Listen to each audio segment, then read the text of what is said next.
And the board started talking about what was our feature going to be this year, and we decided on the Eliason.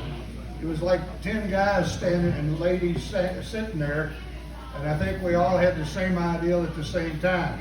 Why don't we call Jona and see if she would come?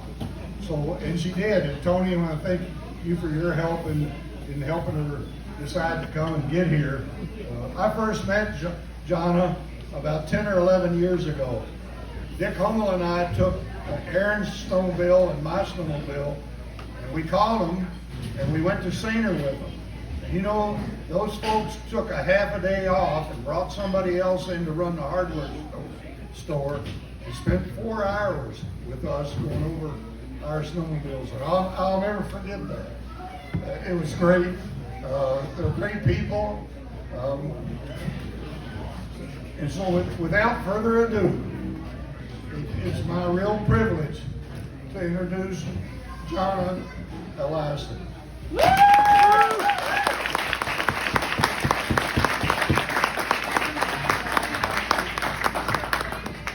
Thank you so much, everybody, and I was so pleased to get the call from Charlie a while back and for the invite to come up here to celebrate the 100th year of the Eliason snowmobile, which was invented in 1924 in Sainer, Wisconsin, by my grandfather, not because he just wanted to go out and have fun like we do now, but because he had a handicap. And he had a club foot, and he couldn't ski, he could barely snowshoe, and what he wanted to do was find a mechanical means to help him get through the woods and get out ice fishing and trapping and everything like he normally does. Or like other people normally do that he couldn't.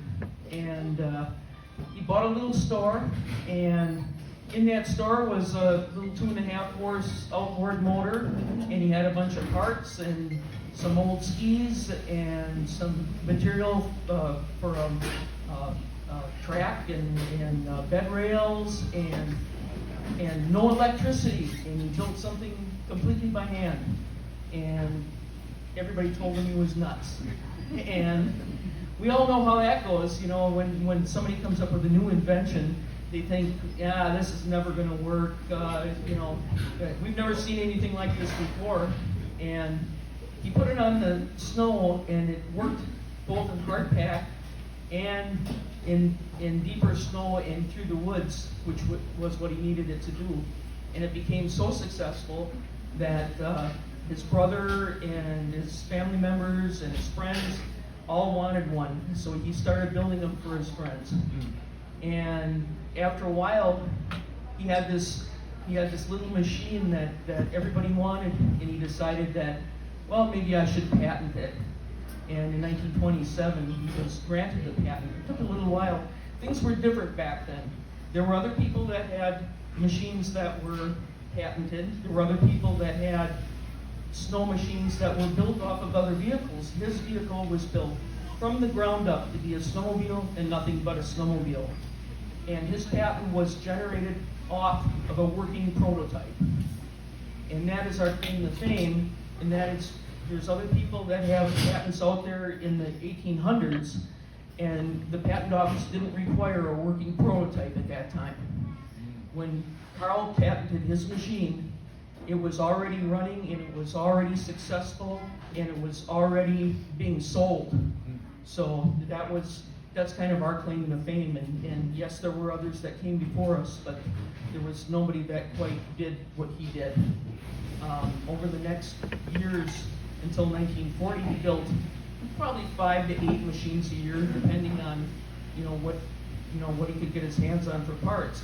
But in 1940, he got an offer for Finland to buy a multitude, hundreds of snowmobiles, 100, 150, 200 snowmobiles. He couldn't do it. So he found FWD out of Clintonville, and they collaborated together. He assigned his patents to them, and they began building his designed machines in Clintonville. And that's when they began using the Indian engines. That's what you saw here today on the oldest ones, on the large toboggan type machines. Those were Indian engines on those machines. And after that, 1947 or so, Clintonville decided that they were going to move over to Canada where there was a better market. And they moved to Kitchener, Ontario. And they built a few of those Indian machines there. Indian was kind of getting out of the business. They weren't making that 45 anymore. And that's where they developed the rear engine snowmobile that everybody here so much enjoys going on your wonderful rides. And thank you for keeping that history alive, because that's really cool. And in the 1950-51, they built the K-10. We had a beauty on display out here today. Then they went to K-12s, which we had quite a few of them out here today. And I'm going to try not to cry, but I don't think I can do it. But when I walked in, I saw 11 of my grandpa's snowmobiles. And the second one I looked at was signed by my dad.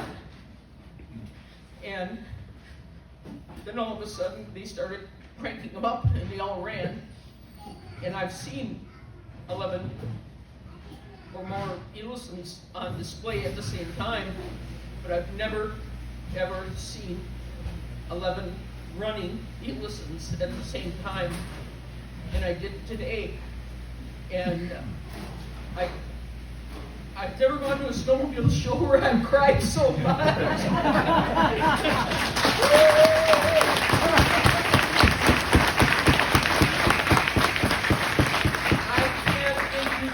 I can't thank everybody that puts this show on.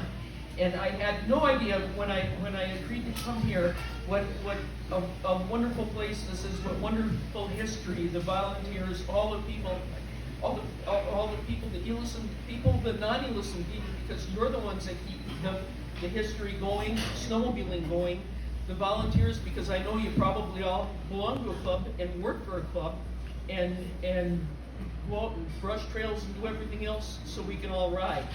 And you're the important people.